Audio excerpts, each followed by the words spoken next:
Assalamualaikum warahmatullahi wabarakatuh. Mas, Mbak semua, hari ini kita ketemu lagi di dalam kuliah ilmu usaha tani, dan hari ini kita akan membahas tentang penelitian usaha tani. Jadi penelitian usaha tani ini penelitian yang sangat penting sebetulnya, tetapi kayaknya mahasiswa sekarang tidak terlalu tertarik untuk menganalisis tentang usaha tani. Hari-hari ini judul-judul yang keluar selalu berkaitan dengan pemasaran, ya, dari kepuasan konsumen, loyalitas konsumen, kemudian apa itu namanya brand equity dan sebagainya dan sebagainya. Ini hampir semua judul yang keluar saat ini adalah judul-judul yang berkaitan dengan pemasaran. Untuk PKP saya tidak begitu paham judul-judul apa yang hari ini sedang menjadi tren, tetapi kecenderungan untuk meneliti yang berkaitan langsung dengan usaha tani ini semakin menurun. Oke, semoga dengan materi hari ini menggugah Anda untuk kembali melakukan penelitian yang bersifat langsung di usaha tani. Oke, Mas Mbak semua, kita lanjut ya. Nah, kenapa usaha tani itu perlu ada penelitian? Ya, jadi perkembangan usaha tani itu harus kita perhatikan, ya, karena seperti kita tahu sebagian besar masyarakat Indonesia atau penduduk Indonesia ini bergantung kepada sektor pertanian. Walaupun trennya semakin menurun, tetapi masih tetap yang terbesar. Kemudian yang kedua, usaha tani berkaitan dengan kebutuhan pangan, ya, sehingga ini menjadi hal yang sangat penting yang harus selalu dianalisis, harus selalu diteliti agar jangan sampai terjadi suatu ketika kita kekurangan pangan. Demikian, ya. Oke. Jadi pentingnya penelitian usaha tani. Yang pertama adalah menyediakan informasi yang dapat membantu petani dalam mengelola usaha taninya. Ya. Kemudian memberikan informasi kepada pemerintah mengenai petani dan pengelolaannya sehingga membantu dalam merumuskan kebijakan dan perencanaan pembangunan pertanian. Kemudian menentukan tingkat intervensi petugas pembangunan pertanian dan menetapkan metode pelayanannya. Dan yang terakhir adalah memperdalam dan mempertajam pemahaman terhadap usaha tani dan masalahnya. Nah, jadi situasi sekarang sudah sangat berubah ya. Sederhana saja, yang pasti sekarang sudah ada perubahan iklim ya. Nah, perubahan iklim ini akan berdampak luar biasa pada usaha tani. Bagi petani, ini akan sangat berpengaruh terhadap pengelolaannya. Kemudian juga akan berpengaruh kepada pemerintah ya, ketika petani mempunyai kendala atau masalah di dalam pengelolaannya, maka ini juga akan berpengaruh terhadap pemerintah. Contohnya misalnya terhadap stok pangan ya. Nah, kemudian juga akan berpengaruh terhadap petugas pembangunan pertanian atau penyuluh ya. Ketika ada perubahan iklim, bagaimana dia harus memberikan penyuluhan kepada petani, bagaimana cara metode yang harus dia gunakan, dan sebagainya. Ini perlu ada satu penelitian. Penelitian tentang apa? Nanti kita diskusikan. Dan yang terakhir ini mempertajam dan memperdalam pemahaman terhadap usaha tani dan masalahnya. Jadi dengan adanya penelitian usaha tani ini, kita semakin tahu permasalahan-permasalahan yang ada di lapang, ya. Sehingga kita bisa mengambil suatu kebijakan apa yang harus dilakukan mengatasi permasalahan-permasalahan tersebut. Ya, oke, diskusi kita yang pertama mungkin Anda bisa menjelaskan misalnya selain yang tadi saya berikan contoh, Anda bisa menjelaskan misalnya bagaimana penelitian usaha tani itu akan menentukan tingkat intervensi petugas pembangunan pertanian dan penetapan metode pelayanannya. Tolong jelaskan ini ya, diskusi kita yang pertama.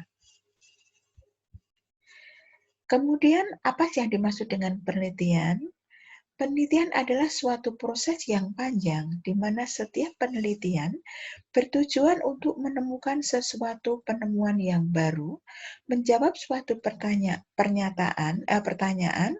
atau mencari pemecahan permasalahan yang dihadapi. Ya, jadi untuk menemukan sesuatu yang baru, untuk menjawab suatu ketidaktahuan atau pertanyaan, dan menjawab permasalahan yang sedang dihadapi, kita lakukan itu semua atau kita jawab itu semua dengan penelitian. Kemudian penelitian itu juga harus dilakukan secara sistematis, secara teliti, dan tentu saja harus menggunakan pendekatan ilmiah. Ya, kenapa harus menggunakan pendekatan ilmiah? Diskusi kita yang kedua, oke? Jadi penelitian harus sistematis dan teliti, kemudian dasarnya adalah pendekatan ilmiah. Mengapa harus pendekatan ilmiah? Oke, diskusi kita yang kedua.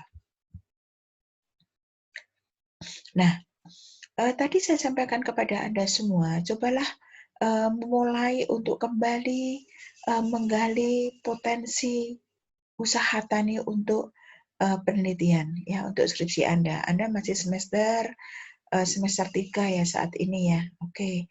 Anda masih bisa banyak belajar untuk semakin mendalami usaha tani dan semoga materi usaha tani ini menarik bagi Anda untuk menjadi bahan kajian skripsi. Nah, kalau Anda ingin meneliti tentang usaha tani, apa yang harus Anda ketahui? Ya, yang pertama, Anda harus mempunyai pengetahuan yang cukup mengenai teori pertanian dan ekonomi. Ya, salah satu di sini di antaranya yang perlu Anda pahami adalah prinsip-prinsip ekonomi dalam usaha tani. Kemarin kita sudah pahami banyak hal ya, seperti diminishing return dan seterusnya ya. Jadi Anda pahami teori-teori pertanian. Kemudian Anda mempunyai pengetahuan praktis dan pengalaman yang relevan. Pengetahuan praktis bisa Anda lihat dari perkuliahan, ya, jadi dari materi perkuliahan. Sedangkan pengalaman Anda bisa mengambil dari apa yang Anda lihat, misalnya kenapa toh kok petani sekarang itu tidak suka menanam suatu komoditas tertentu, ya. Mengapa petani tidak suka menanam tembakau misalnya. Nah, apa yang harus kita teliti di sini? Banyak hal, ya. Apakah menurutnya keinginan petani menanam tembakau itu karena iklim, ya? Anda bisa melihat bagaimana pengaruh antara iklim terhadap produksi misalnya. Kemudian atau karena misalnya karena harganya yang turun, ya, Anda bisa melihat bagaimana pengaruh harga petani terhadap produktivitas, atau misalnya sekarang sulit mencari tenaga kerja, misalnya seperti itu. Anda bisa melihat, Anda bisa meneliti tentang kaitan tenaga kerja dengan usaha tani tembakau, ya. Jadi Anda bisa melihat apa yang ada di Anda bisa melihat apa yang ada di lapang. Misalnya saya melihat bagaimana harga ketela pohon sangat murah, ya. Ketela pohon sangat murah harganya, singkong harganya sangat murah. Anda bisa melihat menganalisis usaha taninya, ya. Berapa sih biaya dan pendapatan dari usaha tani singkong, ya. Kadang kita bayangkan singkong harganya sekilo hanya sekian rupiah, ya. Atau misalnya kobis, kadang-kadang harganya 1 kilo hanya di tingkat petani hanya sekitar Rp200, seperti itu. Pernah terjadi hanya Rp200, hanya Rp1.000, ya.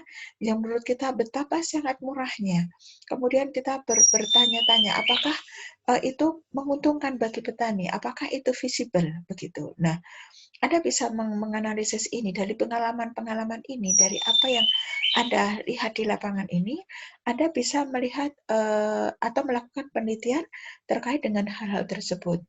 Misalnya itu tadi, bagaimana analisis biaya dan pendapatannya. Apakah benar dengan harga segitu petani masih untung, atau sebetulnya mereka terpaksa hasilnya mereka rugi dan terpaksa menjual dengan harga murah karena menghindari risiko yang lebih besar ketika komoditas busuk dan sebagainya. Nah, Anda bisa melihat dari apa yang Anda lihat di lapangan. Kemudian penelitian usaha tani juga akan efektif jika strategi penelitiannya efektif dan sumber daya penelitiannya cukup, ya. Jadi strategi penelitiannya efektif, sumber daya penelitiannya cukup. Jadi Anda mempunyai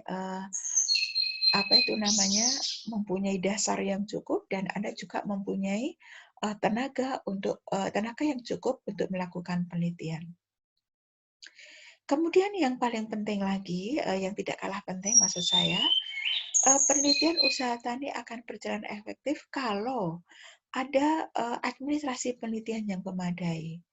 Apa yang dimaksud dengan administrasi penelitian?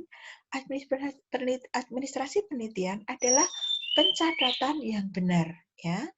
Jadi Anda harus merekod, Anda harus benar-benar mencatat secara detail dari apa yang Anda lihat atau apa yang Anda teliti. Karena kalau pencatatan Anda tidak komplit, maka nanti akan ada analisis yang tidak terjawab, ya. Atau seandainya dipaksakan untuk menjawab, maka dengan data yang tidak lengkap itu akan banyak biasnya, ya.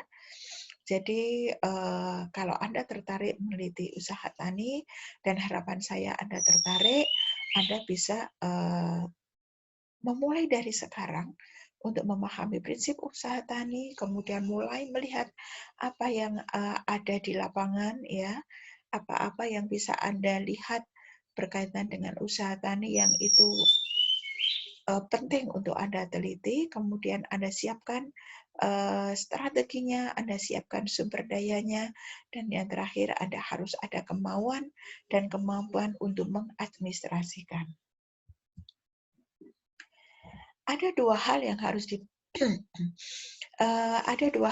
diperhatikan di dalam menerapkan prinsip-prinsip ekonomi dalam usaha tani, terutama kaitannya dengan petani kecil. Yang pertama adalah ketidakpastian, yang kedua adalah uang, ya. Ketidakpastian di sini maksudnya adalah bahwa seringkali kita sampaikan ke Anda semua bahwa usaha tani itu ketidakpastiannya sangat tinggi, ya. Usaha tani itu sangat ditentukan oleh iklim, sangat ditentukan oleh hama penyakit, sangat ditentukan oleh harga, tentang adanya teknologi baru, kemudian kondisi politik, kondisi sosial, dan sebagainya. Maka Anda sebagai seorang peneliti harus menyadari hal ini. Nah, dalam hal ini perlu ada analisis risiko, ya. Seberapa besar risiko yang akan ditanggung oleh petani kalau ada perubahan iklim? Seberapa besar risiko yang ditanggung oleh petani ketika politik bergejolak dan sebagainya, ya. Termasuk seberapa risiko yang ditanggung oleh petani kalau ada teknologi baru, ya. Teknologi baru tidak selalu memberikan manfaat positif bagi petani, ya. Oke. Diskusi kita selanjutnya, tadi saya sampaikan bahwa teknologi baru itu tidak selalu memberikan dampak positif bagi petani, ya. Jelaskan atau berikan contoh teknologi baru yang merugikan petani. Bukan merugikan dalam arti bagaimana ya? Ya pokoknya berdampak negatif bagi usaha tani atau bagi petani. Berikan contoh teknologi baru yang berdampak negatif terhadap petani, dan dampaknya ada di mana. Ini diskusi kita yang selanjutnya. Ketiga, ya. Oke. Kemudian hal kedua yang perlu juga dipahami terkait dengan prinsip ekonomi adalah uang, ya. Jadi ketika Anda menganalisis atau melakukan penelitian terhadap usaha tani, Anda harus memperhitungkan semua dengan uang, ya. Kenapa? Dalam prakteknya petani kecil berusaha dengan komersial, semi subsisten dan subsisten. Jadi Ada petani yang benar-benar komersial sehingga dia benar-benar menghitung biaya dan pendapatannya. Tetapi ada yang semi subsisten, artinya sebagian dijual dan sebagian dikonsumsi sendiri. Kemudian ada yang benar-benar subsisten, jadi hasil pertanian itu hanya untuk kepentingan sendiri. Nah, sebagai seorang peneliti, ketika Anda meneliti namanya usaha tani, kemudian ketemu petani yang seperti ini, maka Anda harus mengasumsikan bahwa semua itu adalah dijual, ya. Jadi hasil harus Anda nilai dengan rupiah, kemudian mungkin juga dia menggunakan sarana produksi sendiri, misalnya dia menggunakan bibit sendiri, kemudian dia menggunakan tenaga kerja sendiri. Ini juga harus Anda hitung. Untuk apa? Ya, jadi di sini digunakan peneliti harus menggunakan uang sebagai ukuran, sangat memudahkan untuk membandingkan atau mengukur usaha tani. Ya, jadi Anda harus merupiahkan semua biaya yang dikeluarkan, termasuk itu milik petani sendiri ataupun hasilnya, termasuk yang dikonsumsi sendiri oleh petani. Ya, diskusi kita yang keempat, ya, yang selanjutnya, mengapa Anda perlu menilai dengan rupiah semua biaya dan semua pendapatan ya atau produksi yang diperoleh oleh petani atau yang dikeluarkan oleh petani, baik itu biaya yang sebetulnya dari petani sendiri ataupun pendapatan yang realnya dikonsumsi sendiri. Oke, diskusi kita yang keempat, mengapa di dalam menerapkan prinsip ekonomi kita harus mempertimbangkan masalah uang tersebut. Oke, ya, diskusi kita yang keempat. Kemudian usulan penelitian itu meliputi beberapa hal, ya. Ini saya kira Anda sudah mendapatkan banyak di metodologi penelitian, ya. Jadi harus ada latar belakang, isinya apa, kemudian kita harus merumuskan masalahnya, kemudian tujuan penelitian, kemudian kerangka teoritis, kemudian hipotesis, dan metode penelitiannya. Jadi saya tidak usah jelaskan ini panjang lebar, karena Anda pasti sudah mendapatkan materi-materi ini secara detail di mata kuliah metodologi penelitian. Ya. Kemudian penelitian usaha tani ini pada umumnya merupakan penelitian terapan, yaitu penelitian yang dilakukan untuk memecahkan masalah. Nah, sekarang metode penelitian usaha tani itu ada apa saja? Ada 3 hal ya yang berbeda tergantung dari apa yang ingin Anda cari dan apa yang ingin Anda teliti dan bagaimana Anda melakukan penelitian. Yang pertama adalah penelitian yang bersifat menjelajah atau eksploratoris, ya. Jadi di sini penelitian untuk memperdalam pengetahuan tentang gejala tertentu. Di sini biasanya belum ada masalah, ya. Jadi penelitian Anda itu bertujuan untuk mencari masalah, ya. Oke, diskusi kita yang seterusnya, yang kelima kalau tidak salah, berikan contoh di dalam usaha tani penelitian menjelajah atau eksploratoris, ya. Jadi penelitian ini bertujuan untuk mengetahui tentang gejala tertentu. Biasanya tujuan eksploratoris ini adalah mengeksplor, ingin mengetahui ada masalah apa di dalam suatu gejala tersebut, ya. Oke, jadi berikan contoh ya diskusi kita yang kelima, contoh penelitian eksploratoris. Kemudian yang kedua adalah penelitian yang bersifat gambaran atau deskriptif, yaitu menggambarkan secara tepat suatu individu, ya, tentang keadaan atau hal-hal khusus di dalam masyarakat.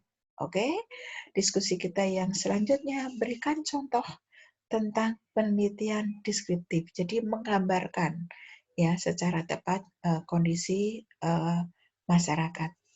Kemudian yang terakhir yaitu penelitian yang bersifat menjelaskan atau explain, yaitu menguji hipotesis tentang adanya hubungan sebab akibat antara berbagai variabel yang diteliti.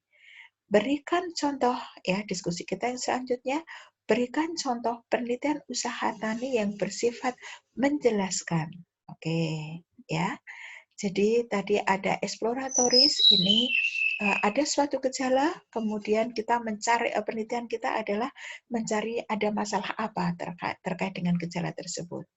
Kemudian yang deskriptif ini menggambarkan, Anda tolong carikan contohnya, dan yang terakhir adalah explain atau menjelaskan. Jadi di sini ada menguji hipotesis tentang adanya hubungan sebab akibat antara berbagai variabel dan seterusnya. Tolong berikan contohnya.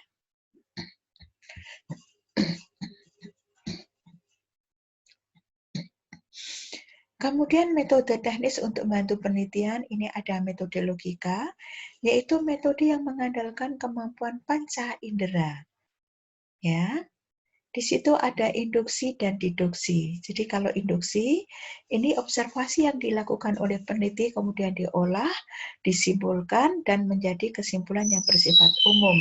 Sedangkan deduksi ini adalah observasi pada kesimpulan umum kemudian diterapkan dalam kenyataan konkret. Jadi induksi itu dari lapang, dari lapang diolah kemudian jadi kesimpulan, dan deduksi itu dari kesimpulan kemudian diaplikasikan di dalam kenyataan konkret. Kemudian metode teknis, di situ ada metode sejarah, ada metode survei, dan metode sensus. Metode sejarah ini dilakukan dengan mengumpulkan bahan-bahan pada waktu yang relatif lama, kemudian kita melihat dinamika perubahan fenomena yang terjadi dari waktu ke waktu. Misalnya sejarah usaha tani, ya, bagaimana pola petani mengusahakan atau mengolah tanahnya. Anda bisa melihat perkembangannya dari dulu sampai sekarang, perkembangannya dalam pengolahan tanah seperti apa, ya. Kemudian metode survei ini bertujuan untuk memperoleh gambaran umum tentang objek yang diteliti, ya, menjelaskan hubungan dari beberapa variabel, menguji hipotesis, dan untuk memperkuat atau menolak teori, dan kemudian membuat prediksi. Ya, ini yang biasa dilakukan oleh mahasiswa. Kita penelitiannya menggunakan metode survei. Ya. Kemudian yang terakhir yaitu metode sensus, di mana metode sensus ini kita menggunakan kalau survei tadi kita menggunakan sampel untuk menggambarkan populasi, sedangkan dalam metode sensus ini kita meneliti semua populasi, ya. Jadi metode sensus ini semua populasi kita jadikan responden. Penelitian ini biasanya bersifat kasus, ya, karena bersifat kasus sehingga hasilnya tidak dapat digeneralisasikan, ya. Jadi atau dipandang sebagai kesimpulan umum. Sedangkan tujuan metodenya ini sama dengan metode survei. Jadi kalau yang metode survei itu kita bisa buat satu kesimpulan yang bersifat umum. Jadi misalnya kita meneliti analisis usaha tani cabai seperti itu, ya. Kemudian dari hasil penelitian kita mendapatkan kesimpulan bahwa RC rasio atau BC rasionya lebih besar dari 1, sehingga kita bisa sampaikan bahwa kita bisa simpulkan dan kita bisa sampaikan ke khalayak umum bahwa analisis usaha tani bahwa usaha tani cabai itu menguntungkan. Jadi kalau Anda mengusahakan cabai, maka Anda akan mendapatkan keuntungan. Ini bisa kita kita lakukan, kita jadikan kesimpulan umum, dan itu bisa bersifat universal. Kapanpun, dimanapun, ya, selama kapanpun, dimanapun, pada musim yang sama dilakukan analisis usaha tani cabai dilakukan petani melakukan usaha tani cabai itu, maka dia akan mendapatkan keuntungan, ya. Oke, seperti itu. Nah, itu misalnya sifatnya umum dengan survei. Tetapi kalau misalnya Anda melakukan sensus, misalnya Anda melakukan analisis usaha tani cabai di suatu daerah yang sangat spesifik, misalnya di mana ya?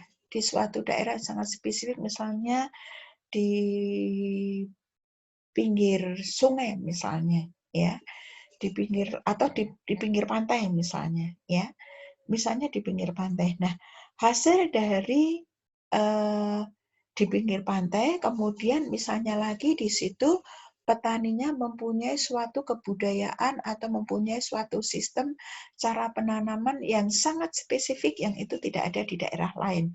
Kemudian Anda melakukan penelitian di sini dan Anda melakukan sensus. Semua petani yang ada di situ yang menggunakan cara tanam secara spesifik, kemudian posisinya tempatnya spesifik, misalnya di pinggir pantai tersebut, Anda teliti, maka hasil penelitian itu hanya berlaku di daerah tersebut. Tidak bisa digunakan sebagai pedoman petani pada umumnya. Ya. Oke. Contoh yang lain misalnya beberapa waktu yang lalu, udah lama ya, mungkin udah lebih dari 10 tahun, ada mahasiswa saya meneliti tentang cara membudidayakan kedelai dengan cara sebar. Jadi benih itu tidak ditanam dengan rapih begitu, tidak dibibitkan dulu, tetapi langsung disebar, ya. Dengan disebar itu tentu saja akan terjadi penggerombolan, akan terjadi nanti kalau sudah tumbuh akan terjadi persaingan pencarian unsur hara oleh tanaman tersebut, ya, yang ketika mereka bergerombol dan sebagainya. Nah, seperti ini adalah penelitian-penelitian yang bisa menggunakan metode sensus, ya, karena hanya sedikit orang atau sedikit wilayah atau mungkin malah hanya di daerah tersebut yang melakukan usaha tani kedelai itu dengan cara menyebar, jadi disawur-sawurkan seperti itu, ya. Nah, hasil penelitian ini tentu saja sangat spesifik, hanya berlaku di daerah tersebut, ya, seperti itu, ya. Jadi ada yang sifatnya bisa dibuat kesimpulan umum dan berlaku general, tapi untuk metode sensus ini hasil penelitian hanya berlaku di daerah penelitian itu diadakan.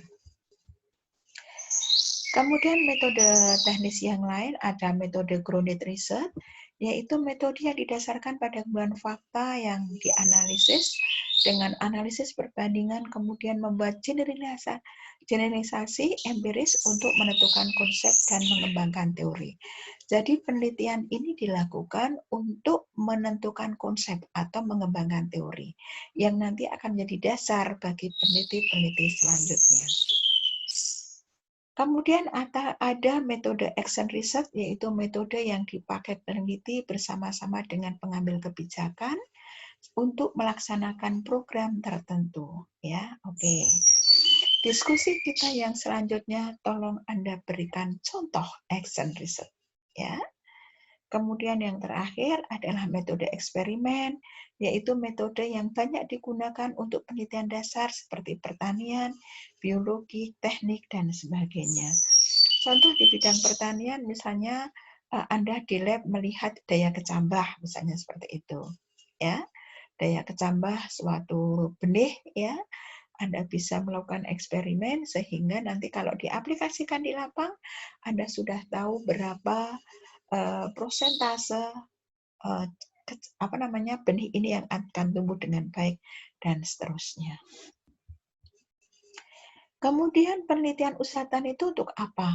Ya, jadi kenapa kita harus melakukan penelitian usaha tani? Ada kebutuhan dan kegunaan dari penelitian usaha tani. Yang pertama adalah untuk rekomendasi petani kecil, ya.